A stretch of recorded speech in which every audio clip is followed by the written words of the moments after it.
Park के gate के सामने एक कार आकर रुकी और उसमें से एक बुजुर्ग उतरे और पार्क के अंदर आ गए। कार में से एक नौजवान ने उनको बाय बाय किया और कार आगे बढ़ गई।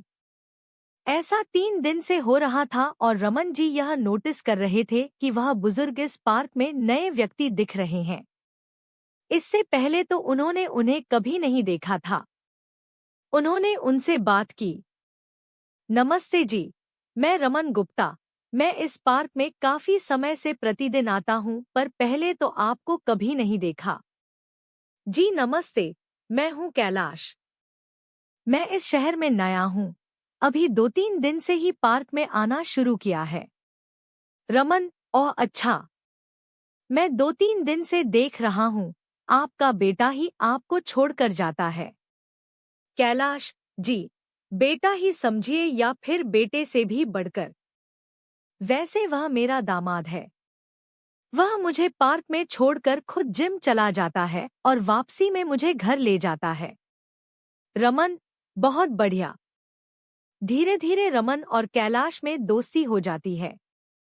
अब दोनों आपस में बेझिझक कोई भी बात करते हैं, चाहे फिर घर की बात हो या रिश्तेदारी की या काम धंधे की।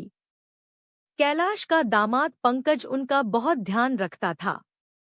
रोज काम से लौटकर आने के बाद उनके कमरे में जाकर उनकी तबीयत पूछता था और उन्हें किसी चीज की जरूरत तो नहीं यह भी पूछता था। कैलाश जी की आंखों में आंसू आ जाते थे पंकज का प्यार देखकर। वे सोचते थे कि मैं और मेरी बेटी कितने भाग्यशाली हैं जो ऐसा दामाद मुझे मिला। एक बार पार्क में कैलाश जी ने रमन से कहा, दोस्त, मैं अब 2 दिन पार्क में नहीं आऊंगा। रमन: क्यों भाई, ऐसा कौन सा काम पड़ गया आपको? कैलाश: गांव में एक बहुत बड़ी जमीन है व घर है, उसकी देखभाल के लिए कभी कभी चला जाता हूँ।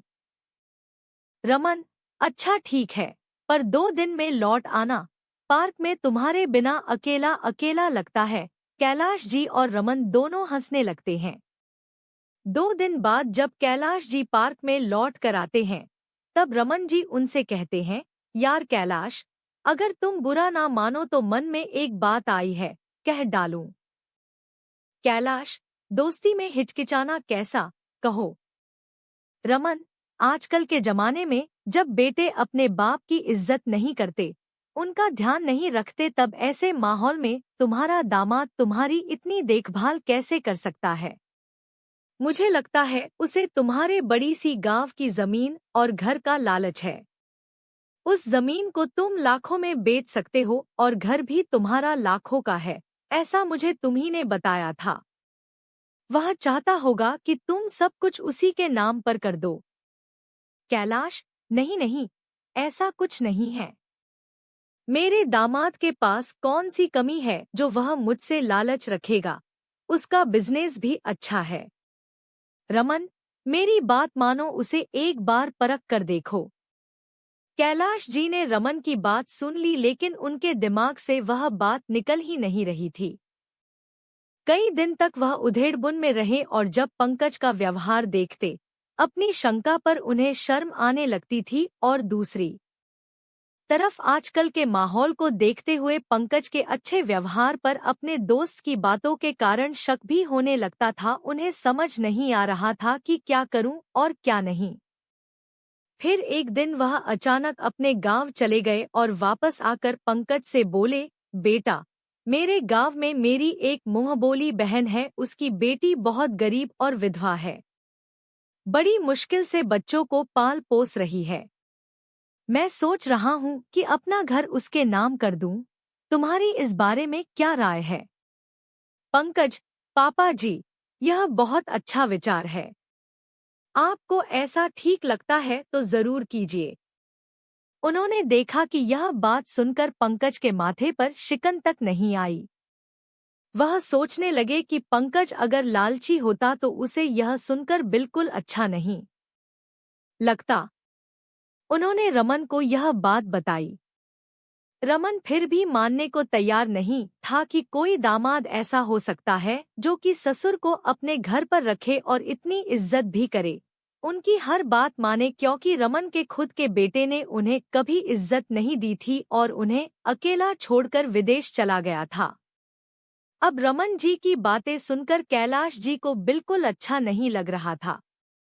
उन्हें अपने दामाद पर पूरा यकीन था। एक दिन शाम को पंकज का एक पुराना दोस्त बहुत वर्षों बाद घर पर आया। पंकज ने उसे सबसे मिलवाया।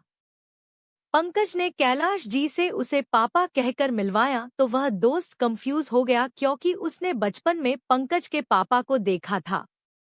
उसे कंफ्यूज देखकर पंकज की पत्नी प्रिया समझ गई और पंकज के दोस्त को बताया कि यह दरअसल मेरे पापा हैं और हम इन्हीं के साथ रहते हैं। प्रिया बात करने के बाद चाय बनाने चली गई और कैलाश जी भी वहां से वॉशरूम जाने के लिए उठ गए।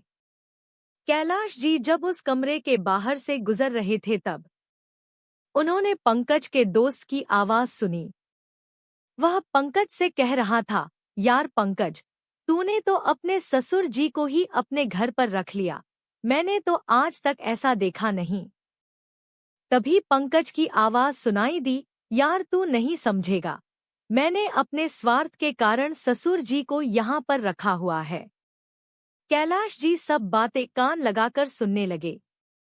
मेरी सासू माँ के देहांत के बाद पापा जी अकेले हो गए थे और उनकी चिंता करते हुए मेरी पत्नी प्रिया हर वक्त उदास और परेशान रहती थी।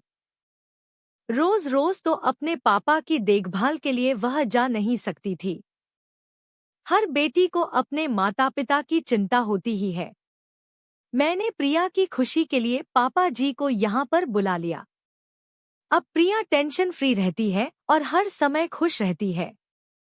पहले वह मुझे प्यार करती थी, अब वह मुझे बहुत ज्यादा प्यार करती है और हद से ज्यादा मेरा सम्मान करती है। मुझे अपने परिवार में और क्या चाहिए। प्रिया भी खुश, पापा जी भी खुश, बच्चे भी नाना जी के साथ खुश और मैं इन सब के साथ बहुत खुश, यही तो मेरा स्वार्थ है।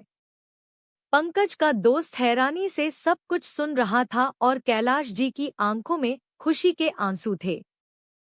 पूरी रात वह सुबह होने का इंतजार करते रहे ताकि सुबह सुबह पार्क में जाकर अपने दोस्त रमन की गलतफहमी को दूर कर सके और उन्हें बता सके कि हाँ, मैं भाग्यशाली हूँ। हाँ, मैं सचमुच भाग्यशाली हूँ।